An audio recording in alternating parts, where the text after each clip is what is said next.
Okay, let's get started. If you're awake, raise your hands. You're setting a very bad example. Swargjyoti, raise your hand. Thank you. And Sevang, raise your hand. Okay, so sorry to do this professorial thing, and one ends up scolding the people who are there for those who are not there. But please be good citizens of the conference. If you want others to attend your panels, attend their panels. There's no point saying it to all of you since you're here. But I know there's a WhatsApp group, so do pass on the message. It's not nice to have your cohort disappear on you. So please don't do unto others what you wouldn't have done unto you, okay? So last panel of the day, and I know we have an archaeological walk and everyone's tired, so I'll just get started. It's titled Medicine, Wellbeing, and Traditional Knowledge. We have two papers. We're going to start with Tejashree, who is a Sowa Rigpa practitioner specializing in herbal medicine and patient education. And she's collaborated with Tibetan doctors in Mexico to enhance herbal medicinal knowledge, and has also been nominated as a writer on the history of Tibetan medicine. She's also multilingual. I won't read all the languages she knows, but it's very impressive. And enjoys bird watching and gardening and caring for cats, among other things. So please, over to you, and you have, if possible, 17 minutes, but at most 20, okay? Yeah. So to begin with, I would really like to thank two of my main teachers, Gen Chawla and Gen for pushing me forward to present this paper, because this paper is a little bit close to my heart. It's because this paper reflects on the Indo-Tibetan relations. And it shows that although Tibetan medicine has a sense or has some flavor of Indian medicine, that is Ayurveda, it is not a copy-paste of Ayurveda. Tibetan medicine, as Tibetan people, they have their own identity. Tibetan medicine, called Sowa Rigpa, also has its own identity, its own flavor. To begin with that, the Indo-Tibetan relations begin, regarding the Sowa Rigpa, begin during the 7th and 11th century. And this study, it shows basically just the theoretical part, because as medicine is too big of a chapter to be read. It's too big of a study. Actually, the real study of Sowa Rigpa took 12 years. However, in some now that it has modernized and been taken as in Ayush, it takes around 6 years, including the internship, but it was historically, traditionally studied for 12 years. And so hence I'm going to be putting more stress on theoretical part. And there is the main book that they use in most of the contemporary colleges in India, in Nepal, or in parts of Bhutan. They use this book called Gyushi. Gyushi is known as the Four Tantras, and this has not been a copy-paste, as I will say it again. It is not a copy-paste, but it has taken from Ashtanga Hridaya, from the Ayurveda. It also has, there are some Tibetan medical texts that have been translated from like Charaka Samhita and Sushruta Samhita. Out of that, there are some theoretical parts. For example, the three doshas, as we call it in Ayurveda.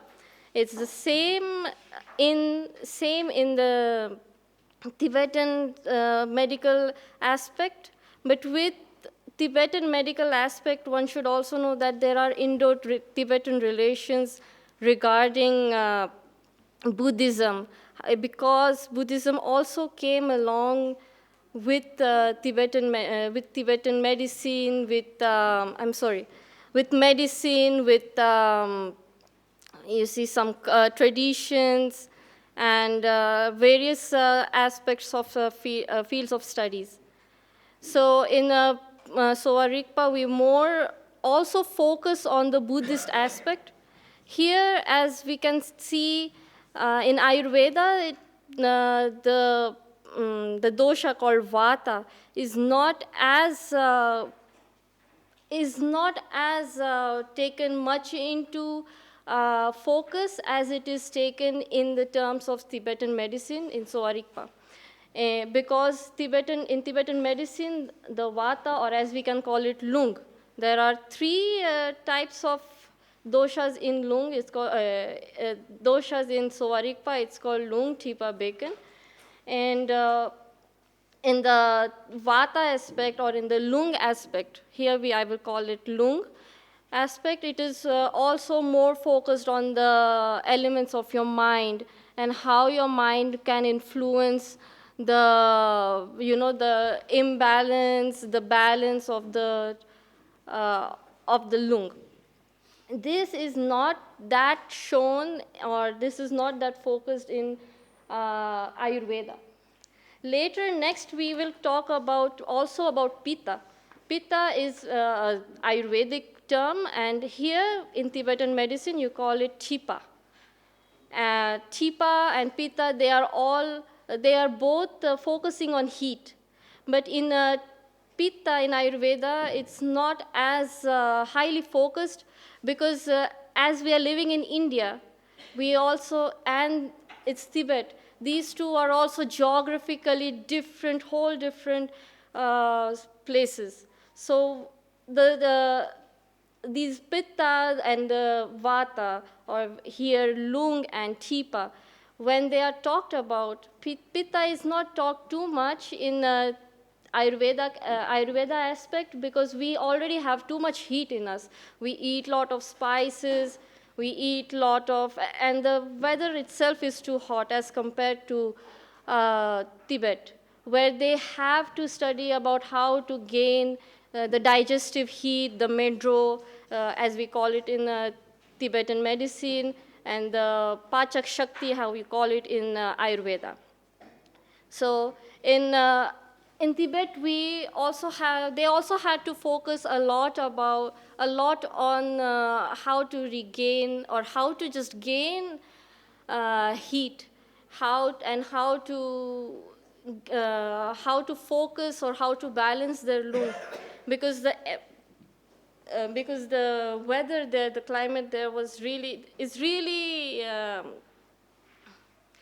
damp, it's cold, and it brings out the bacon, which is also known as kaph in Ayurveda. So after that, we will be focusing on this.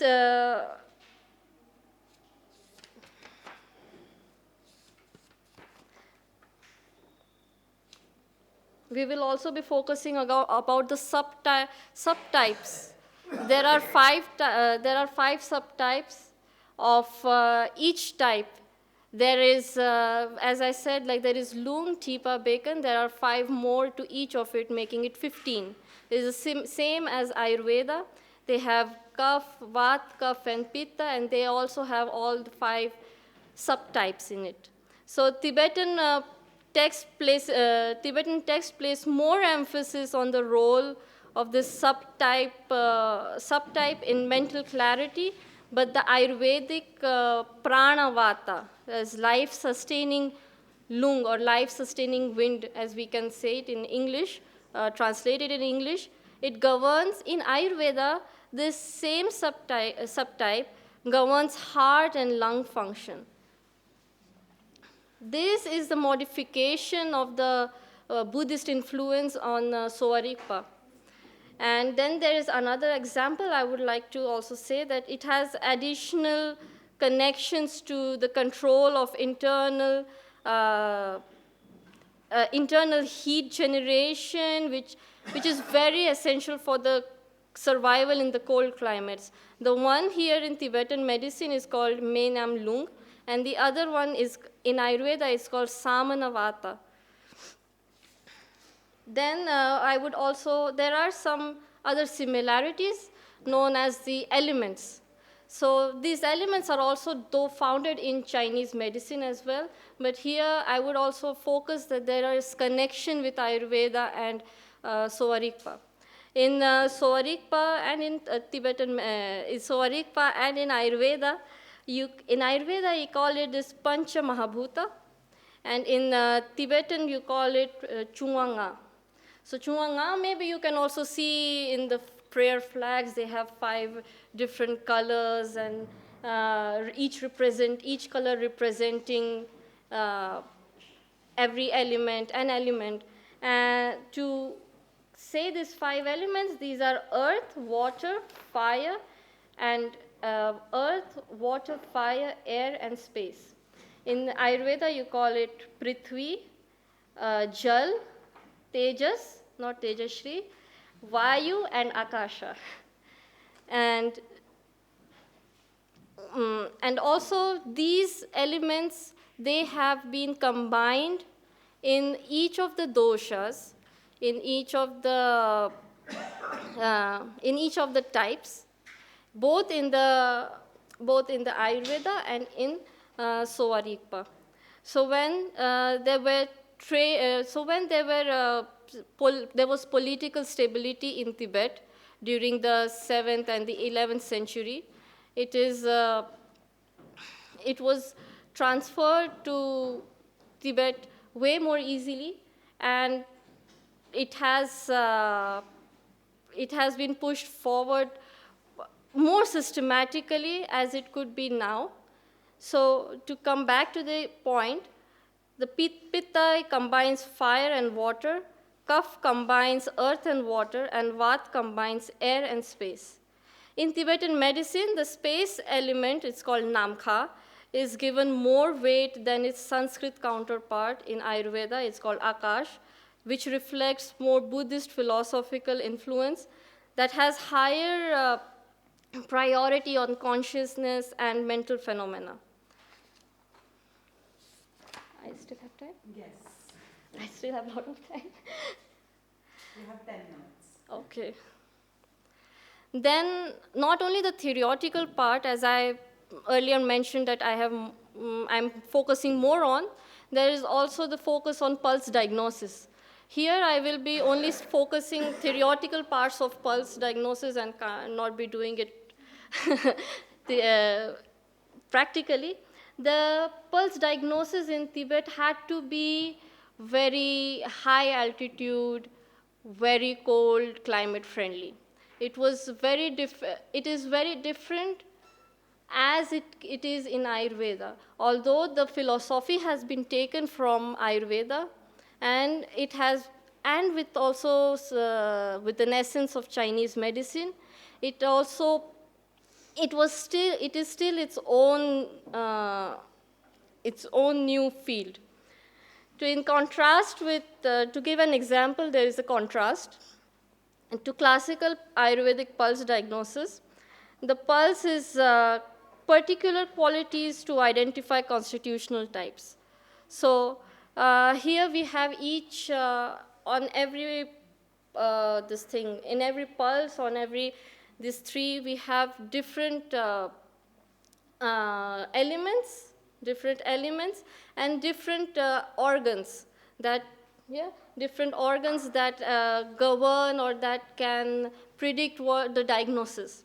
But in Ayurveda, it is more of a Kapha or bacon, I'm really sorry, Kapha, Pitta, and Vata.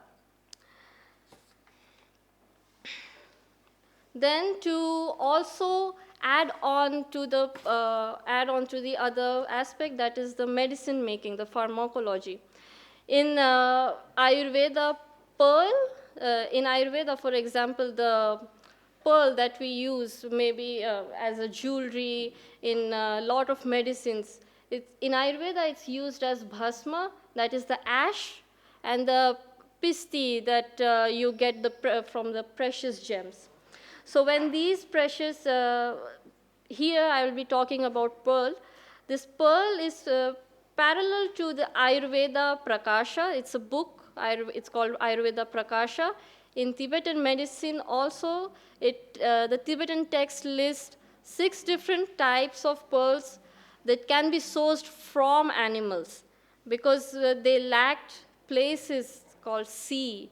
So they could not get those really rare, it is really rare for them to get pearls.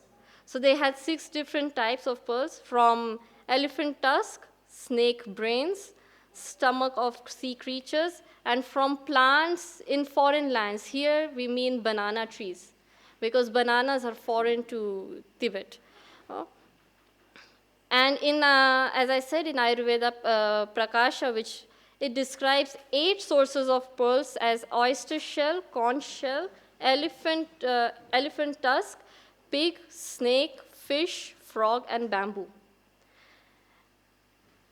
These are the parallels or the similarities that we have found in both Ayurveda and in Sowa Rigpa. But however, in Tibetan medicine, there was a really good deep focus on the high altitude climate. So whenever, if you ever go to any of the Tibetan doctors, they are mostly going to check your lung. Check your lung as in check your vat, because in the vat, we have in Sowa Rigpa, there are more ailments, there are more diseases that are because of the lung, because of the vat.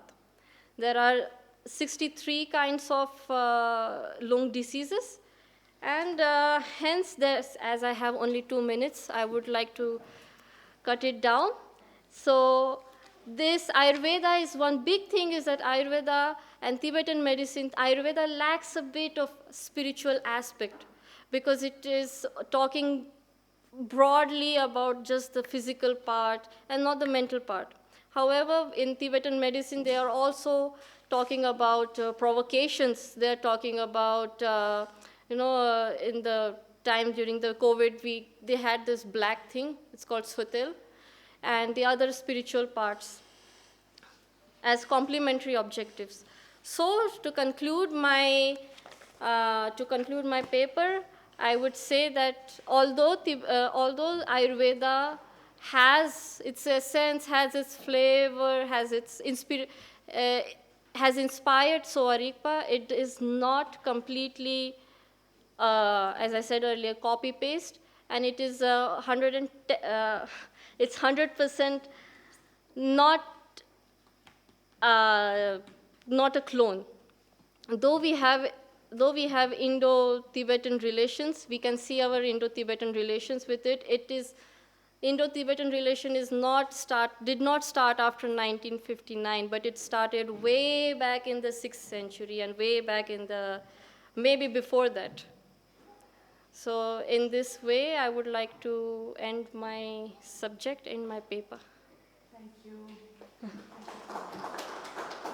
Thanks for sticking to time.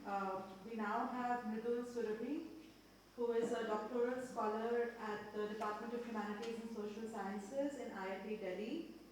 Her work centers the lived experiences of non-institutionally trained Amchi in the Indian Himalayas, and she conducts long-term ethnographic fieldwork in Kinnaur, Spiti, and Kullu, focusing on Sowa Rigpa knowledge transmission, ethics, non-human agents, and the impacts of conservation development paradigms and state policies.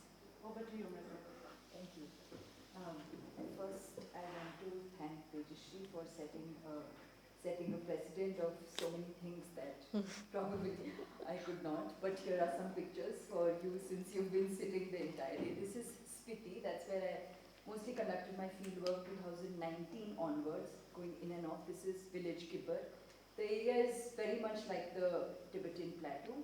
These are some of the Amchis that I work with. That's Amchi Navang from village Hansa, another Amchi from village Kibber. This looks a little blue because we're sitting in the greenhouse in the evening. And so these are That's what Amchi is. Right? Oh, yes, of course. So Amchi is the term which is used for Sowa Rigpa practitioners. You can also call them Mempa. Mempa actually means someone with medicine. So Mempa, and in some regions of Lahore and even Kinnaur, they're also called Larze. So there are intra-regional variations, which I will speak about more. And then these are the forms of medicine that are distributed, at least in village areas of Kinnaur and Spiti. This is like a basic introduction, which kind of Tejashree has already done, but Sowa Rigpa was recognized under the Ministry of Ayush in 2010 after a lot of hard work, mostly on the shoulders of Tibetan practitioners, the Mempas in Men-Tse-Khang. However, the Ayush S has to signify Siddha and Sowa Rigpa both, but Sowa Rigpa is still sort of missing from it. Like I said, practitioners and doctors are called Amchi or Larze. Kyushi is the principal system. Like she said, the 4 tantras. It has 156 chapters, very comprehensive, 404 diseases and things like that. My ethnographic locale I have already told about. So my doctoral project, this is not what I will be discussing right now, but just to give you a little context, my doctoral project is about 2 different kinds of knowledge transmission modules. The one is institution-based, which is most of the Amchis and Mempas who get trained, like Tejashree was saying, they take 6 years and 7 years. But then there is another periphery of lineage-based, which is called Gyupa or Mempi-Gyu. Gyu is the term used for lineage, who are not institutionally trained, and they are the ones who take 12 or 14 years or perhaps even more to learn the practice of Sowa Rigpa. Those are my interlocutors and my teachers. A little bit of theoretical background that I work with is medicine and culture. I will not go into the details of it. My methodology is multi-sited ethnography. So I follow the Amchi and shadow them, have been shadowing them since 2019. And yeah, now I'm just one of their students. So this is sort of like a variation I wanted to bring out because the title of my paper is also Men-Tse-Khang pills and powder. Now pills is Rilbu and powder is Pema. So just to flag it, that it's not that me or anyone, as far as I know, is trying to say that one is in hierarchy of the other. It's just that when you work with the Sowa Rigpa sensibility, you kind of have to not sweep over all the variations, because then this equation of core and periphery occurs. So that's why I wanted to point out that these are the same. They perhaps use the same formulas. This would be made into powder, and then the formulation would be made. But the idea is that these 2 variations occur where you will see Sowa Rigpa practitioners also giving you out pills if you go to a Men-Tse-Khang clinic. But then there will be parts in the community. If you're going to your community doctor, if you're from Kinnaur, or if you're from Spiti, or if you're from Lahore and Ladakh even, they will perhaps more so give you the powder form. Just to flag it here, not saying one is better than the other, never ever saying this. Now, having said that, what I wanted to share in this paper is these 2 equations which come up when you flag these 2 variations. The first is, which I call the core, is of the pills, because there are many more practitioners, there are many more institutionalized, certified, and professional practitioners of Sowa Rigpa, while the periphery for me is powder. Just to bring out the variations, the first is practitioners who use the pills are mostly from Sowa Rigpa institutes. They have global centers. Nida Chengstang is working in the USA, and then there's Kailash Center in Germany, etc., etc. So it's like a pan-global thing.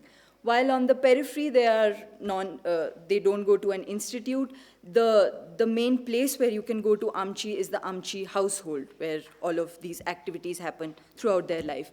The medicine-making model is now, it's mostly shifting to small-scale industries. One is in Chauntra, Bir, and then in Dharamshala for Men-Tse-Khang. Probably in Chakpori or Darjeeling also, but I don't cover those areas, so I can't really say. While the medicine-making model for peripheral practitioners or the powder practitioners is completely different. It's so much more engaged with the land. You have to go on top of the mountain, which is for my areas, it was Pin Valley and Rohtang and Kunzum, and then you have to collect these medicinal plants, you have to treat these medicinal plants, and then grind them by hand. Although they do have machines, but mostly the Amchis that I work with, they say that the machine reduces the potency because it produces a lot of heat, so they prefer doing it by hand, and also they don't have to increase the shelf life of the pills. It's not like the medicine is going somewhere to Canada, while from an institute probably it is. The pedagogy model, which is what my doctoral work is mostly on, is that institutions have a Kachupa degree for 4 or 5 years, and then the internship and cleaning, while the pedagogy model in the peripheral, with the peripheral practitioners, moves beyond 15 years also. First, you have to be you have to memorize the gyushi, and then you have to start taking the pulse, you have to understand how to make the medicines. It's very embodied. And this idea of apprenticeship, which I will not go into now, but this idea of apprenticeship is what I work with mostly, which has always existed in non-Western educational paradigms. But I think after colonialism, it has just gone to the corners. So that is what my doctoral project is about. But having flagged this core and periphery, I also want to add that the core is much more open to have dialogue with science. I have been part of many research cohorts where we're looking at how cancer is seen and how can perhaps Sowa Rigpa help in cancer and diabetes, Men-Tse-Khang at Delek Hospital together combined. So there's a very healthy dialogue happening with the two. While in the peripheral, I see that there is much more dialogue or embeddedness, which is still played out in the religious and astrological elements. So a lot of Amchis that I work with were also Chawla, who's also called as Nakpa, the tantric healer who does Mo and divination. So first you have to do Mo to kind of get which Amchi should I go to, which doctor I should go to. You have to refer to your astrological charts. This is what I saw in my fieldwork. And again, in the core and periphery, of course they intermesh, they come together, but I just wanted to flag here. And yeah, mostly covered. Now I come to the crux of the matter. This powder and pills vis-a-vis Himalayan culture and Indian health policy is actually a stepping out for me also. I'm a medical anthropologist, and I work with Amchis and lived experiences. But having said that, I think we shouldn't just hide behind our disciplinary boundaries. So I wanted to see that how, if I am to see, as a researcher, if I am to see how Amchis are seen in India as professionals or are seen as professionals, what would that entail? What are the issues? What are the problems at hand? So just like, again, the paper that I submitted also to TPI is a work in progress. So I'm not saying that is all that I have got, or perhaps there is to know. But the first thing is that previous literature, like I don't know, you can lead, but lineage-based practices and ethnographies are very less. So the non-institutionally trained Sowa Rigpa practitioners have not been interlocutors or not have been researched or collaborated with as much as an institute would. So there is this one gap which me and probably more scholars like me would try to fill. The second the contention which comes in this powder vis-a-vis pills or powder and pills is the idea of agency and self-identification, where identity politics plays a lot of part. So somebody like Stefan Kloos says that Sowa Rigpa is preserved, and there is so much going on Sowa Rigpa, and the Tibetans are very dedicated to it because it is a way to preserve their culture, right? While on the other end, in the periphery, my interlocutors tell me that there is no need for preservation. It has always been a pluralistic medical system, and there has to be perhaps more exchange. And there is this one research article which kind of I don't agree with, but it's based on a fact, where this conference happened, and there were people, Sowa Rigpa practitioners invited from Tibet who were in exile, and then from peripheral regions, and they had a lot of discussion and debates about what would it be named. So the name is also very political, you know. Sowa Rigpa, scholars came to Sowa Rigpa much later, otherwise it was known as Tibetan medicine, while the Himalayan practitioners felt a little left out, that it is not just Tibetan medicine, it's probably a Tibetan plateau medicine, but we are also part of, like, you know, Tibetan plateau, just can't be geopolitical. So things like this. And then the transnational Sowa Rigpa industry in Asia is, there is this one recent project, which is the Reassembling Tibetan Medicine project, which was done by Germany and Vienna, and they say it's around 2,000 and, I don't know, I wrote it somewhere. Yeah, 2089 USD $1 million industry. So China wants to have lots of pills out there in the world which are from the Aurora Pharmaceuticals. India wants to have a lot of pills.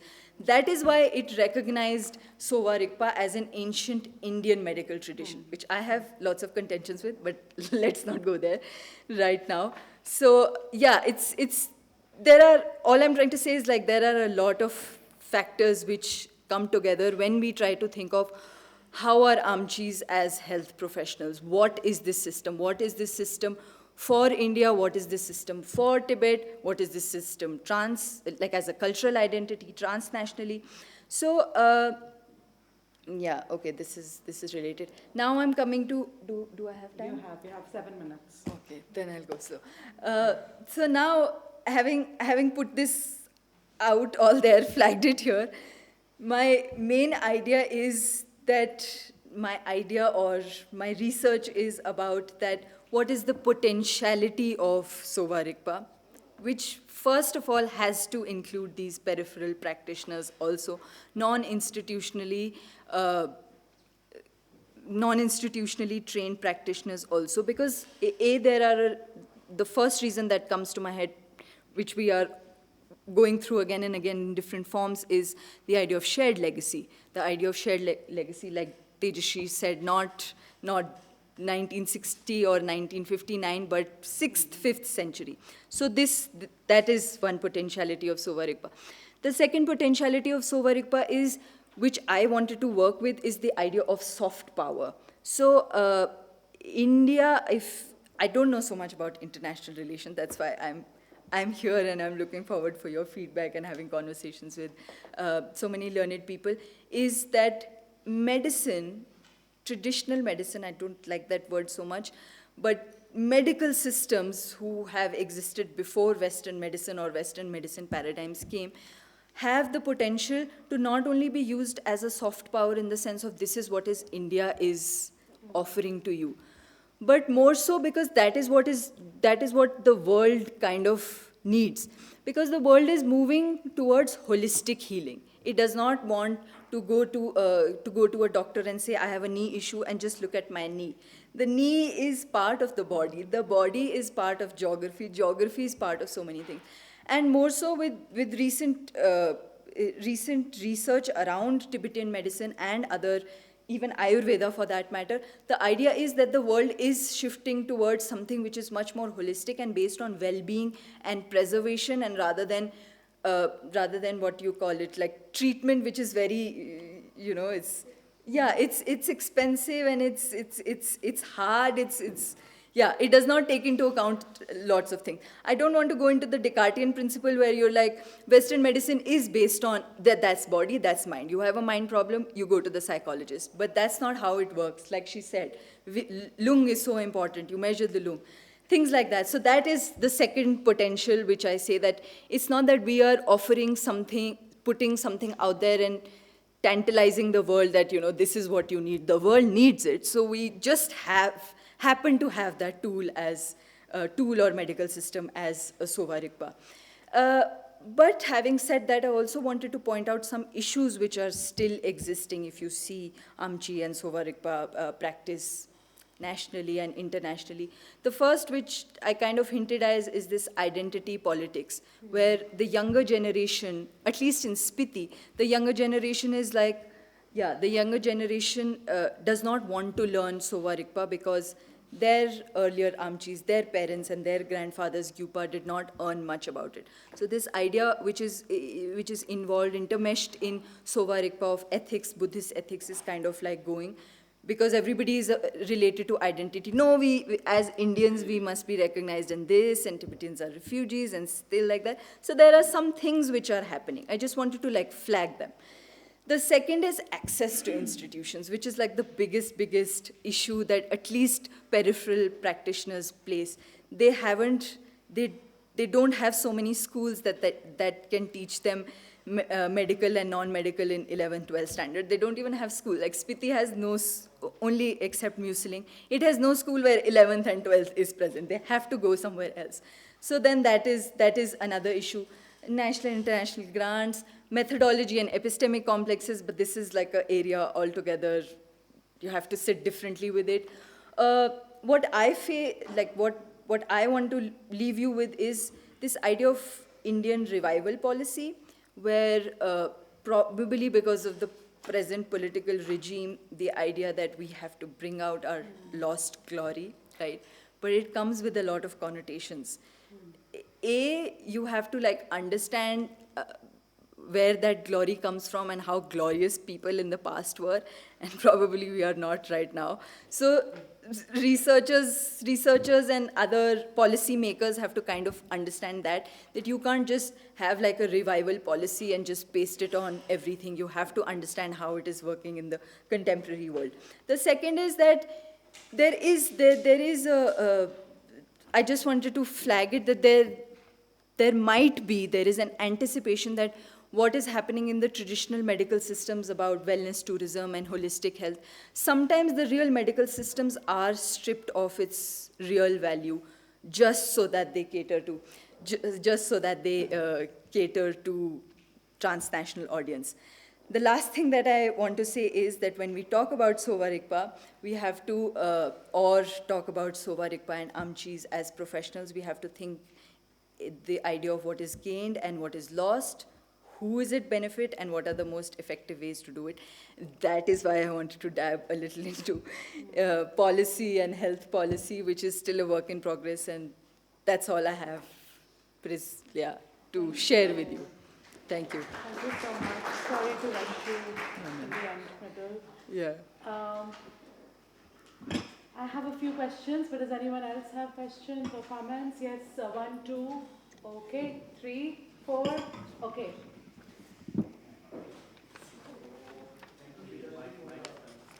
Yeah, wait for the mic.